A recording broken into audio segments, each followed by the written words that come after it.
Now we're going to get down to the nitty-gritty of what Indians are all about. I still say we Indian people are believers in the truth. This is the way of life that was given to your people. You're born an Indian, you're going to die an Indian. Indianness is a good life. You're facing an Indian this afternoon.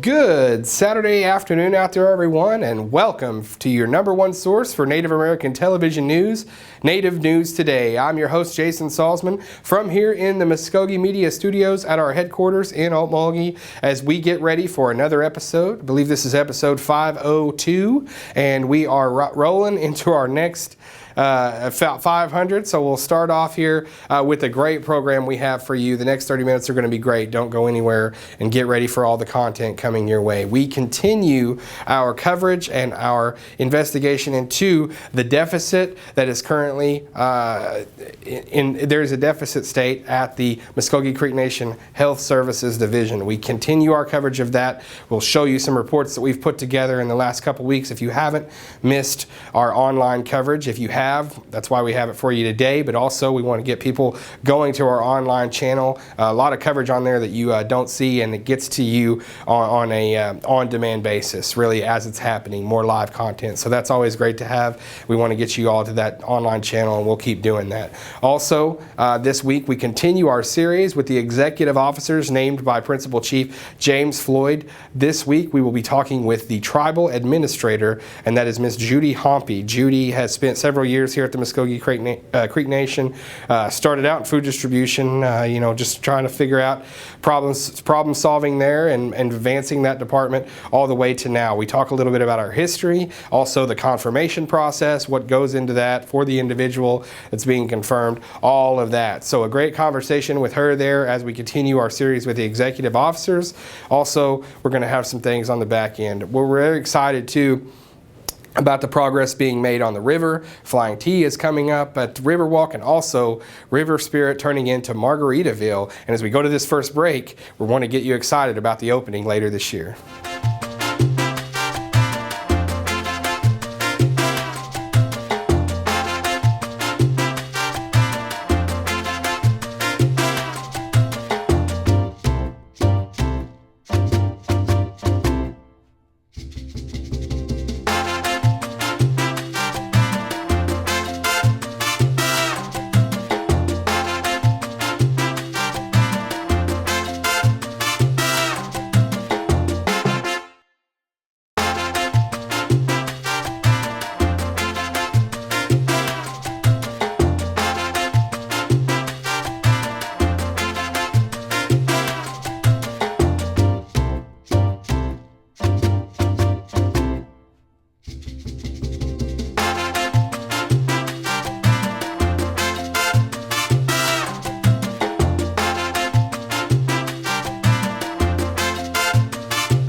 We believe if you teach a man to fish, you can feed him for a lifetime.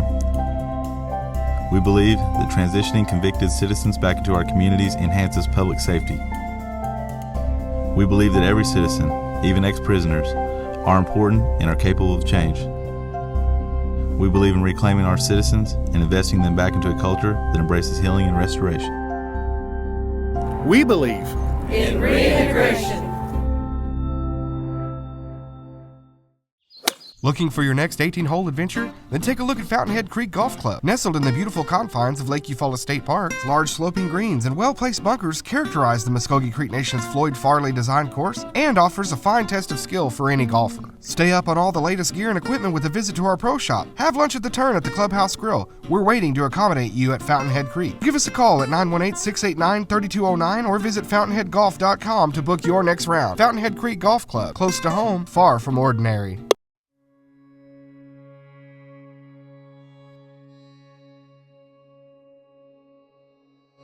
It's more than just an associate degree.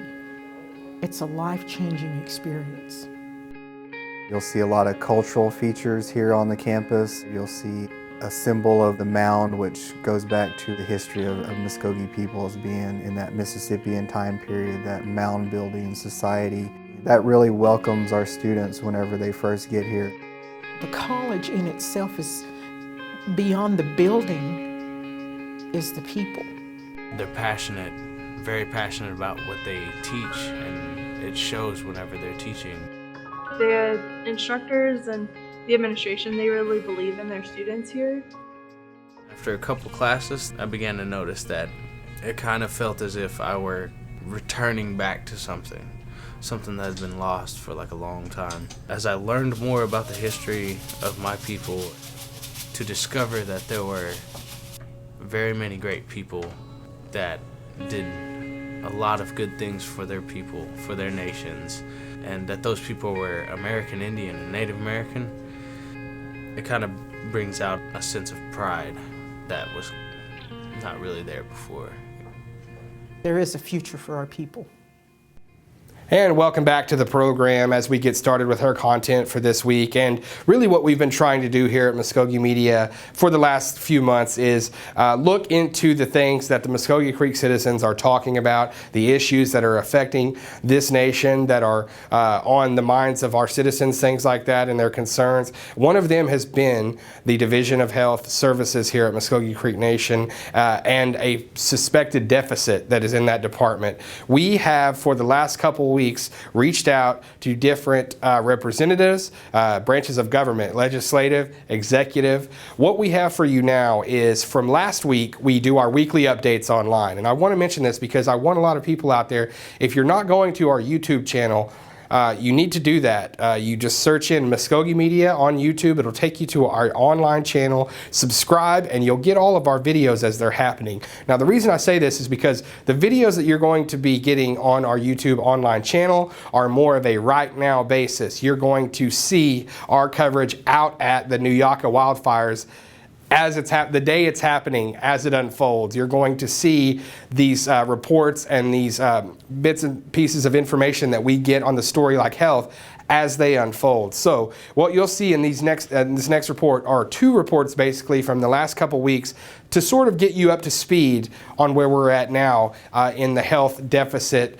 story that we're continue to see develop and we continue to cover. So last week we talked with Judy Barnett, a National Council representative, on the record about the health deficit. And then this week in our weekly report, we get comments from Principal Chief James Floyd about the health deficit, sort of what the next move is, what we're doing as a tribe, his feelings on the deficit. So we have that for you now. We want to get you caught up to speed. As I said, last week's weekly update first, then this week's weekly update, so you have all the information you need on this developing story.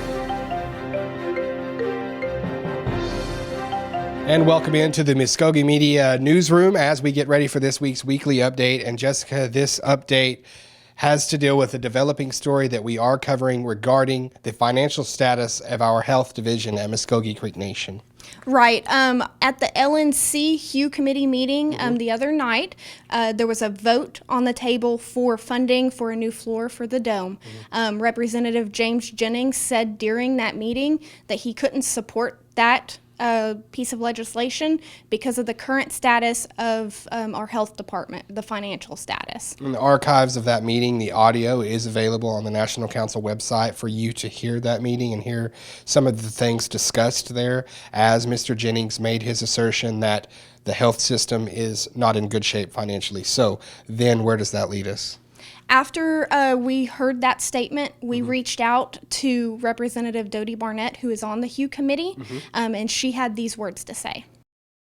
My understanding of the situation is that we are trying to put our finger on a firm number of what is needed to get everything flush again and a plan of action to make sure that it doesn't happen again. We know there's a deficit, but it's been a matter of tracking everything down.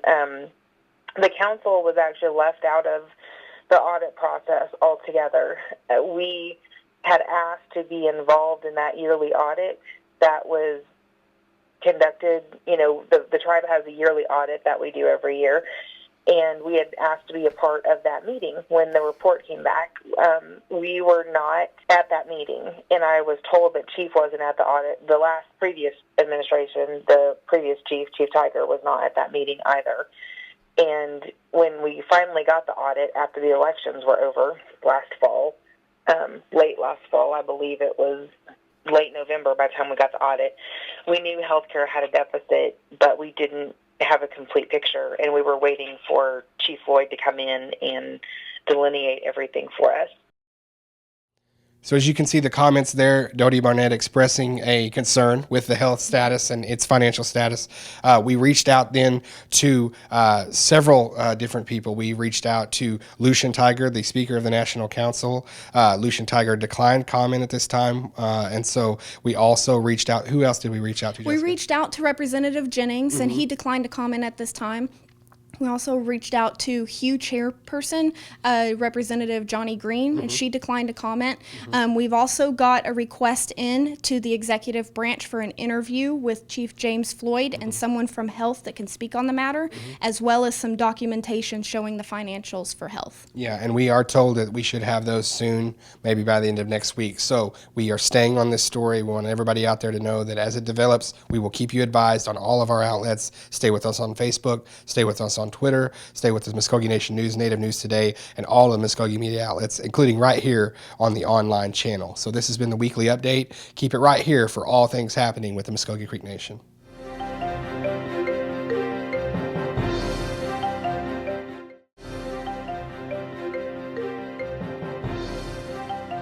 And welcome into the weekly update. Muskogee Media, Jason Salzman here with Jessica McBride as we continue our coverage ongoing with the Muskogee Creek Nation Health Services deficit and what we're dealing with there. Jessica, is a lot of people have watched the report from last week, know that we introduced our coverage. We have been pursuing it, reached out to a council representative. Where are we at now with what we're working on? Well, we're still waiting on documents from the executive branch that we've requested. We also reached out to all of the council reps, and they either had no comment at this time or referred all questions to Speaker Lucian Tiger. And Speaker Lucian Tiger also didn't have a comment, right? Correct. And so at that point, we reached out to Principal Chief James Floyd. And actually, you spoke with Principal Chief James Floyd. Actually, I believe he was in the airport. He's a busy man going now to Washington, D.C. You spoke with him by phone, and we have that interview now, and we would like to share that with you all. The Department of Health status at this point is an issue of study by both the council and the executive branch as well to determine what amount of money is really necessary to continue the access and quality that patients need. And the amount is the deficit amount that they are projected to be operating at in fiscal year 2016. And so both the council and the executive branch are working together to determine how much money is really going to be needed to operate this year in an effective manner. I believe the amount of money will be determined as early as Monday next week. They continue to refine the numbers to look at all the revenue that's coming in, both from federal sources, private sources, and then the requirements that they have in terms of the healthcare delivery side. Once those two numbers are determined, then we will be able to then decide how much money is going to be needed to carry them through this year and position them for next year. I think there's various causes for what's created the situation that we're in right now, and I believe that those are several things. One is the acquisition of properties and assets, encumbering debt, and the decline in the revenue that's generated through third-party sources. I'm not sure where exactly the money's going to come from to fix the deficit. I think that will be determined in conjunction with the National Council and with the the legislation that will be coming from my office to the National Council, and then we'll look at the resources that we have available and how we can obtain them. So that's the first step. Then the second step is just making sure that the health department is organized in a manner that will be most cost effective in providing, the quality of care the patients need, the access, and the timeliness. I think you can expect to see a bill defining those things as early as next week, and then action shortly thereafter. To my knowledge, they continue to operate as they have in the past, and what the council is looking at is how they can continue the services without interruption. I think from the executive side, we will be looking at bringing in some outside experts to assist us and partner with us in addressing the issues that got us to this point, so that we don't get at this point again. But we continue to look at other aspects of the organization. Recently completed the housing audit, and we'll continue to look at all other aspects in ways to be efficient and to avoid things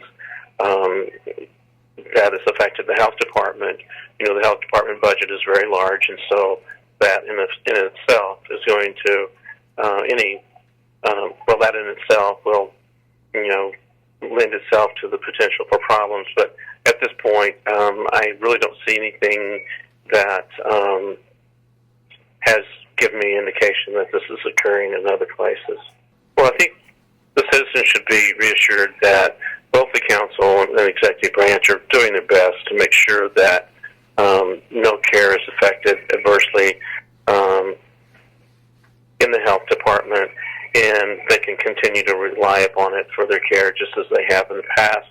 And if anything, it will be an improvement in care to them.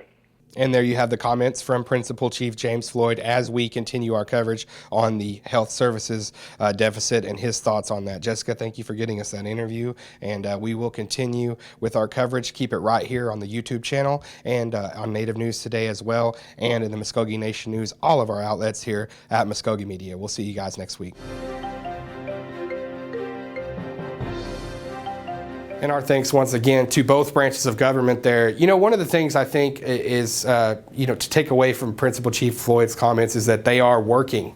The principal chief, his executive office, and the legislative body, they're working together daily. This is something that they're taking seriously. They're prioritizing. They're putting it at the top, actually putting other projects and other municipalities and places that they've worked with in the past on hold to take care of our health division services. So that's something that you citizens out there can know that the government is working on that. We will continue to cover and keep you up to date on all of the developments, so we're working on it as well. Well, as I said, as we continue our coverage with the executive officers being named from Principal Chief Floyd, this week takes us to the Tribal Administrator, Miss Judy Haumpy, and Judy has several duties in that capacity, and she has lots of experience here at the tribe. We sat down with her to talk about that experience, going through the process, and becoming Tribal Administrator. All right, we are very happy now to be joined by the first female Tribal Administrator in Muskogee Creek Nation history, Miss Judy Haumpy. Miss Haumpy, thank you so much for being with us today. Thank you for asking me. I appreciate it. You got it. Well, now, talk a little bit about what's brought you to this point as far as your experience here at Muskogee Creek Nation to where you are now. Well, I began my employment with Creek Nation back in 1982. Mm-hmm. I worked under Claude Cox's administration. I was hired in as the food nutrition specialist. Mm-hmm. I went out with the food distribution truck whenever they went out to deliver commodities. We had covered the 8-county area, and at that time that I was with them, we were out there in the snow, and we were out in the rain, sleet, hot sun, and I thought it was very embarrassing to be behind a truck handing out food to our people. And I thought, this could be my aunt, my grandmother, this could be my relatives. And I was embarrassed by that. We'd had cars going by on the highway watching us.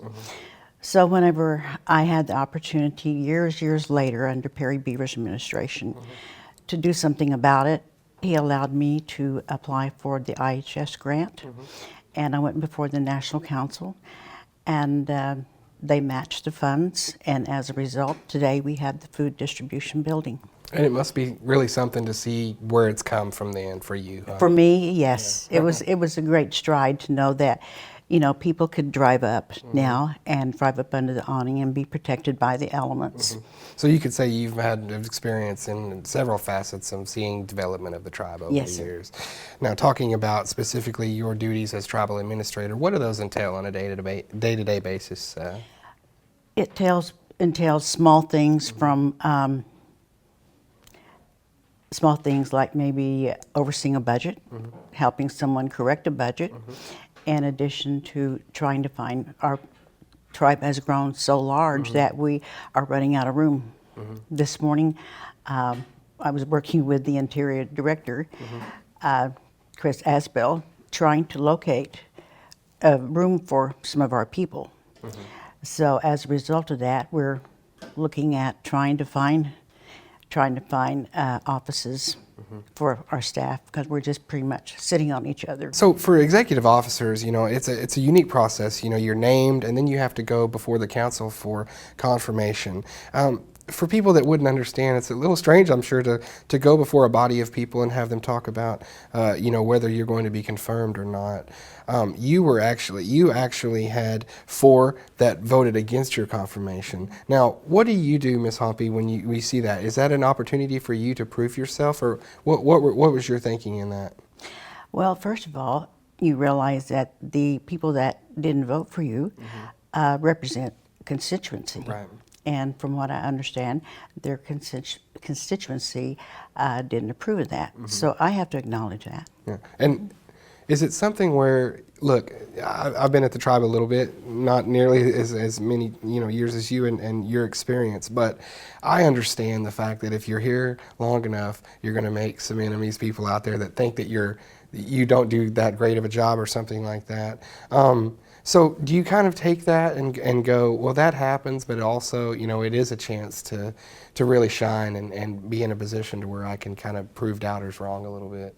I think I take the position that if they don't have the faith in me, that makes me work much harder to prove myself. Yeah, and you know, you do have certain challenges. Ms. Haumpy, I mean, I would imagine that coming in with a new administration, there are challenges to look at the way things were done, and maybe some of things need to change, or maybe we need to tweak some things here and there. Is that really a lot of what you've been doing here in the first month? Yes, in the first month, it's getting acclimated to the people, and you know, personalities differ. Right.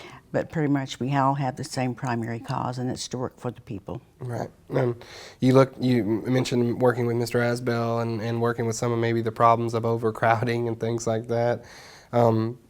Any kind of solutions, you guys? I mean, is it just restructuring things like that, or we have to look at the whole plan of what can we do as far as capital improvements, things like that? I mean, is that talked about as well? That's something that was mentioned this morning when we were talking, is trying to organize our campus so that we would have maybe perhaps construction all in one area, so that we could have all of our vehicles and maintenance vehicles all in that one area rather than strung among the campus. Yeah. As we talked about a little bit earlier too, and I want to go back to it, you saw a service, let's just say the food distribution, that was maybe a little antiquated, at the time, and you say it's really stepped up and moved along. What, as an administrator, what are some of the areas you look and say, we need to hustle a little bit and get those going as far as getting those up to speed with modern times and whatnot? Well, I feel like we're going to make great strides in this administration. I feel like there's always room for improvement, and that means that we're constantly looking at ways for our nation to grow. Yeah, and I look at too the way we vote too. I think that's we can streamline that process a little bit, get it more modern, advanced as far as online. A lot of our stuff now. We talked with Kevin Dellinger earlier today about the code and everything being available online and at the touch of people's fingertips. So I can see it all going there as well. Any goals you have that you'd like to share with the people that are sort of attainable for you quickly? Well, I think one of the goals that I have is, like you said, is trying to streamline and make our programs accessible. Mm-hmm. Make them accessible by perhaps using our internet, mm-hmm. by posting more things on the internet, mm-hmm. so they know what's available. Mm-hmm. I think that's something that our people, sometimes they feel like they're left in the dark because they don't know. Mm-hmm. And I think sometimes that's probably the communication, mm-hmm. and making everything available to our people. All right, well, thank you, Ms. Haumpy, for your time today. We loved visiting with you, and congratulations on your new position here and being the first female tribal administrator for the Muskogee Creek Nation. That's quite a feat, and we hope that you do a great job. Thank you very much. And there you have it. There's another episode of Native News Today. We want to thank all the people that made it happen this week, specifically Miss Judy Haumpy taking time out of her busy schedule as tribal administrator to talk with us, get herself acclimated to some of the citizens that may not know her, and hear her qualifications and hear that she's really going to do her best for the citizens in that capacity as tribal administrator. So I want to thank Judy for that, public relations for helping us get those interviews together. Also want to thank Principal Chief James Floyd. He's actually in travel this week, going from meeting to meeting, actually some national health stuff, and also will be testifying in Washington, D.C. too. So doing a lot of stuff on behalf of the Muskogee Creek Nation. A lot of things are getting taken care of, but in the midst of his travel, had a moment to talk with us on the telephone here at Muskogee Media, so I want to thank him for that, and also thank Miss Dodie Barnett for her candor and getting with us on the story on the previous weekly update too, because the citizens need to know what's going on with the health service,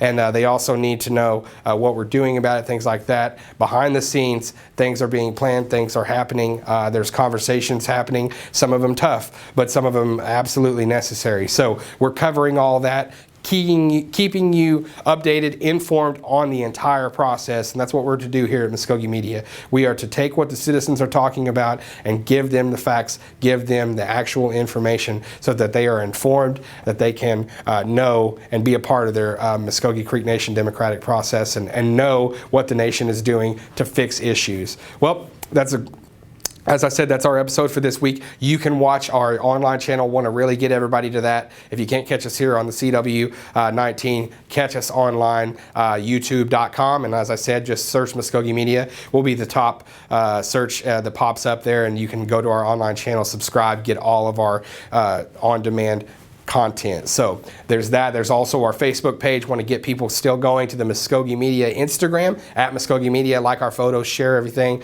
and our Twitter at Native News Guys. You all have a great week out there. For Jared Moore, Beverly Luxinger, I'm Jason Salzman. Have a great one. We'll see you next time.